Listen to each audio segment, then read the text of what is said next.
YouTube पर बिल्ली के क्यूट बच्चों की असंख्य वीडियोस देखकर भले ही पता ना चले, पर हर जानवर के बच्चे अपने पेरेंट्स के नन्हे वर्जन की तरह नहीं दिखते। कुछ बच्चे तो क्यूटनेस की सीमा ही पार कर जाते हैं, वहीं कुछ को देखकर लगता है मानो किसी दूसरे ग्रह से आए हों। आइए मिलते हैं कुछ सबसे अजीब दिखने वाले जानवरों के बच्चों से।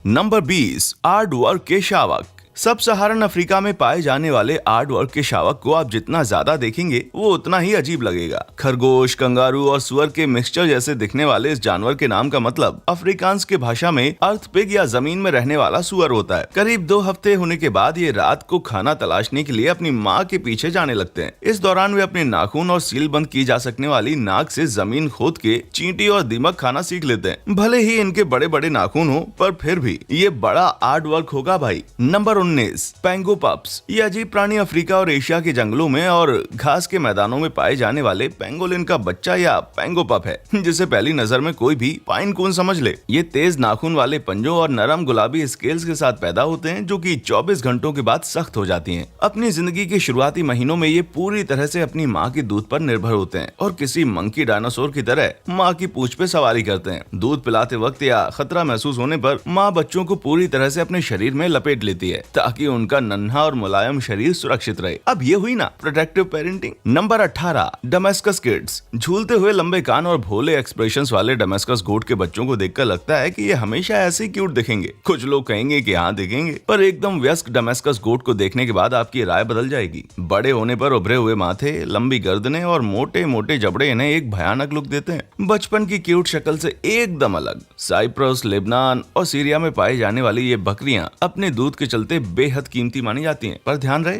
बकरियों के ये प्यारे बच्चे बड़े होकर मॉडलिंग करने का सपना ना देखने लगे भाई। Number 17, baby flamingo. अपने चटक गुलाबी रंग की वजह से फ्लेमिंगो हमेशा बाकियों से अलग दिखते हैं, बात चाहे दक्षिण अमेरिका की हो या अफ्रीका की या फिर भारत की। पर फ्लगी ग्रे पंख, छोटी सी चोंच और अजीब से पैरों वाले इनके बच्चे तो और भी ज्यादा अलग दिखते हैं। खैर, आगे चलकर ये अपने पेरेंट्स का पिंक कलर तो पा जाते हैं, पर ऐसा जेनेटिक्स की वजह से नहीं होता। नर और मादा फ्लेमिंगो की गर्दन में दूध उत्पन्न होता है, जो कि गाढ़े लाल रंग में बाहर आता है। दूध के लाल रंग का कारण फ्लेमिंगो की ब्लू ग्रीन एल्गी और केकड़े वगैरह की खुराक होती है। पचने पर यह दूध शरीर की चर्बी में अपना लाल रंग छोड़ देता है, जो फ्लेमिंगो के पूरे शरीर में जाकर जम जाती है। इसी के चलते बच्चे आगे चलकर गुलाबी हो जाते हैं और रंग बदलने की पहली झलक करीब 3 महीने के बाद आकर दिखने लगती है। अंत में इनकी चोंच में एक कर्व भी आ जाता है ताकि ये खुद पानी से अपना खाना निकाल सके। ऐसा होने तक ये अपने पेरेंट्स पर ही निर्भर रहते हैं और लगे हाथ उनसे थोड़ा रंग भी खींच लेते हैं। किसी ने सच ही कहा है, कुछ बच्चे तो पेरेंट्स को चूस कर रख देते हैं भाई। Number 16, baby grey seal. क्या आपने कभी सोचा है कि इनके पेरेंट्स की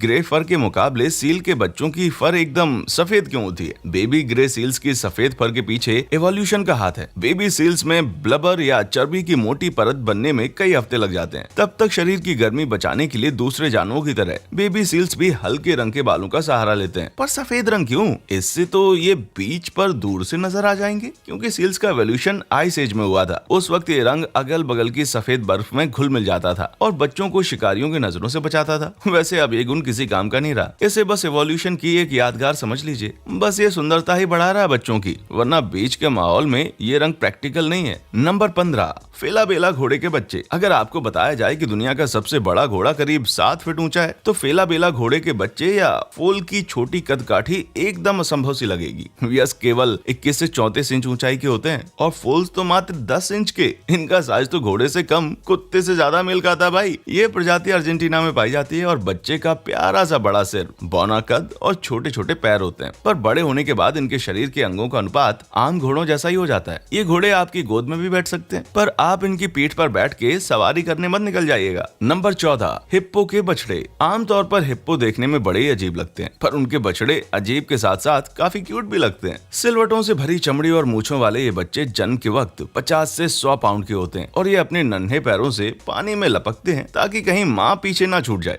वे अपनी नाक और कान को बंद करके पानी के अंदर दूध पी सकते हैं, वो भी बिना सांस लिए। इन्हें देखिए तो सही, पैदा होते ही अपने जानलेवा जबड़ों से काटने की प्रैक्टिस शुरू कर दी। वैसे इन बच्चों के जबड़े एक वयस्क अफ्रीकी हिप्पो के जबड़ों के मुकाबले काफी कम खतरनाक लगते हैं। Number 13, baby platypus. 1798 में जब ब्रिटिश अधिकारियों ने ऑस्ट्रेलिया से लाए गए प्लेटिपस को पहली बार देखा तो उन्हें लगा कि ये कोई छलावा है। वैसे वैसे इनकी बतख जैसी चोंच और पैर और खासकर इनके बच्चों को पहली बार देखने वाला तो कोई वाकई हैरान रह जाए। प्लेटिपस सच में बड़े विचित्र होते हैं और उनके बच्चे तो उनसे भी ज्यादा। एचिडना के अलावा प्लेटिपस दुनिया का ऐसा इकलौता स्तनधारी है जो अंडे देता है। जब ये अंडे से निकलते हैं तो महज एक फली बराबर होते हैं और कई महीनों तक माँ के पेट पे मौजूद छिद्रों से रिश्ते दूध को पीकर जिंदा रहते हैं। करीब 5 महीने के बाद बच्चे अपनी मांद से बाहर निकलकर तैरना और शिकार करना सीखते हैं। वैसे ये अपनी असलियत को कभी कबूल नहीं कर पाते और हमेशा खुद को एक बतख ही समझते हैं। नंबर 12, पांडा के नवजात शिशु। पांडा का नाम आते ही मन में चाइना के सुंदर जंगलों में बांस के पेड़ों के बीच काली सफेद फर का दृश्य नजर आता है। पर आपको जानकर हैरानी होगी कि पांडा के नवजात बच्चे इससे बिल्कुल उलट भालू की तरह नहीं बल्कि किसी नंगे चूहे की तरह लगते हैं। जन्म के वक्त इनके गुलाबी शरीर पे छोटे छोटे सफेद बाल होते हैं और वजन सिर्फ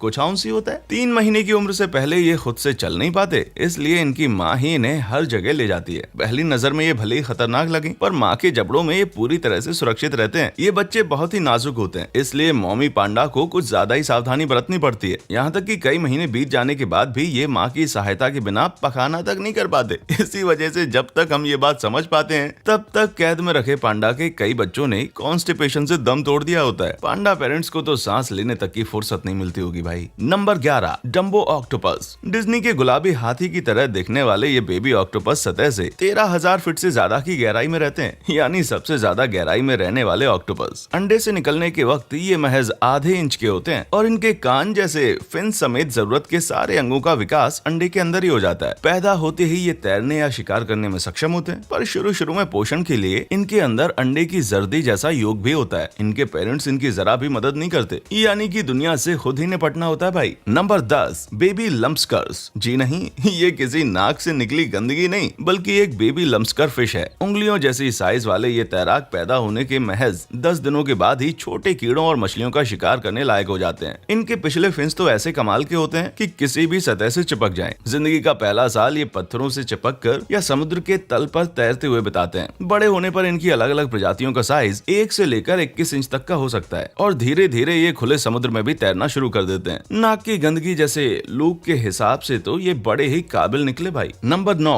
बेबी स्केट्स। अगर आपके मन में कभी ये सवाल आया है कि जल परियां या मरमेड्स अपना खजाना कहाँ छिपाती हैं, तो आपका जवाब यहाँ है। बेबी स्केट्स मरमेड्स पर्स कहे जाने वाले इस अजीब पाउच से निकलते हैं और देखने में बिल्कुल पैरों वाली स्टिंगरे की तरह होते हैं। नाखून जैसे पदार्थ से बने हर पाउच में स्केट्स का एक भ्रूण होता है और ये एक हुक के सहारे सीवीड या दूसरी सतहों से जुड़ा होता है। पाउच से निकलने के बाद बेबी स्केट्स पूरी तरह से विकसित हो जाते हैं, पर फिर भी ये सिर्फ 5 इंच लंबे ही होते हैं। मैं कहना तो चाहता हूँ कि नीचे मौजूद इनकी आंखें कुछ कह रही हैं, पर असल में वो आंखें नहीं हैं, बल्कि नाक की तरह काम करने वाले छेद हैं। इन्हीं की मदद से बेबी स्केट्स सूंघकर खाना तलाशते हैं। पर आपकी मर्जी, आप इसे आंख मान लीजिए, खुश हो जाइए।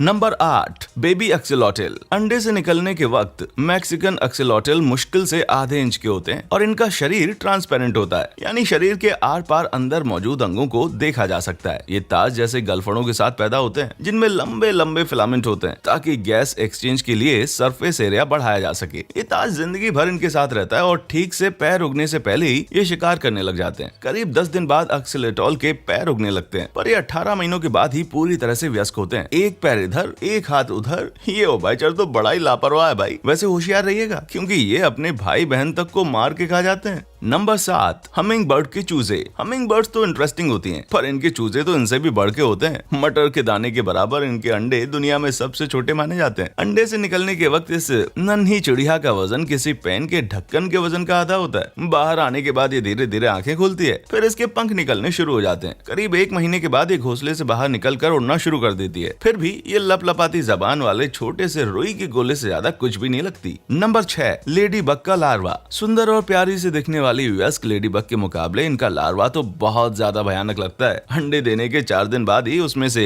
लार्वा निकलने लगते हैं और एक दिन में दर्जनों छोटे कीड़ों समेत सामने पड़ने वाली हर चीज को वो खाना शुरू कर देते हैं। करीब 1 हफ्ते तक ठूंस के खाने के बाद ये बदसूरत प्राणी किसी पत्ते पर जाकर चिपक जाता है, जिसके बाद उसकी पीठ फाड़ कर प्यूपा निकलता है। फिर 5 दिन के बाद पूरी तरह से विकसित लेडी बग बाहर निकलती है और हम उस डरावने लार्वा की शक्ल भूल जाते हैं। Number 5, sunfish larva. सनफिश तो वैसे भी बड़ी अजीब दिखती है, पर लार्वा स्टेज में अपने हड्डी वाले लुक और आंखों के नीचे काले घेरे की वजह से ये अंतरिक्ष से आई हुई कोई पफर फिश लगती है। वयस्क होने पर 14 फीट तक की लंबाई तक पहुंचने वाली इस मछली का लार्वा किसी पिन के सिरे जितना छोटा होता है और ये दुनिया भर के उष्ण कटिबंधीय समुद्रों में पाई जाती है। ये छोटे लार्वा संख्या में बल तलाशते हैं। सो एक बार में ये मछलियां करीब 30 करोड़ अंडे देती हैं, किसी भी रीढ़ वाले प्राणी से ज्यादा। उनमें से कितने अंडों में से लार्वा निकलते हैं ये कह पाना मुश्किल है। क्रिसमस पे सजाने वाली मोतियों की तरह दिखने वाले ये लार्वा धीरे धीरे अपनी योक खो देंगे और दुनिया की सबसे भारी हड्डीदार मछली में बदल जाएंगे। नंबर 4, एचिडना पगल्स। इनका नाम भले ही क्यूट लगे, पर पगल्स एक बड़ा ही अजीब प्राणी है जो कि स्तनधारी होने के बावजूद प्लेटिपस की तरह अंडे से निकलता है। अपने ऑस्ट्रेलियाई मित्र कंगारू की तरह एचिडना भी अपने नवजात बच्चे को पाउच में रखता है। जीवन के शुरुआती 50 दिन में ये माँ के पाउच में रहता है और दूध पीकर जिंदा रहता है। जब पगल की रीढ़ की हड्डी ग्रो होने लगती है तो माँ उसे खिलाने पिलाने के लिए किसी मान में शिफ्ट कर देती है। जाहिर है भाई, कांटों के इस गोले को ज्यादा दिन तक पाउच में लेकर नहीं घुमा जा सकता। नंबर 3, नन्हे बार्न आउल। बड़ी बड़ी काली आंखें, पतले पैर और अजीब सा मूवमेंट देखकर कोई भी इन नन्हे उल्लुओं को एलियन समझ बैठेगा। अंडे से निकलने के 10 हफ्तों तक माँ इनकी देखभाल करती है, जिस दौरान ये अपने पंख उगाते हैं और इस तरह की डरावनी आवाजें निकालते हैं। उसके बाद कहीं जाकर बिना शोर मचाए शिकार करना सीख पाते हैं। ये तो शांत, खूनी और बेहद बदसूरत सभी कुछ निकला भाई। नंबर 2,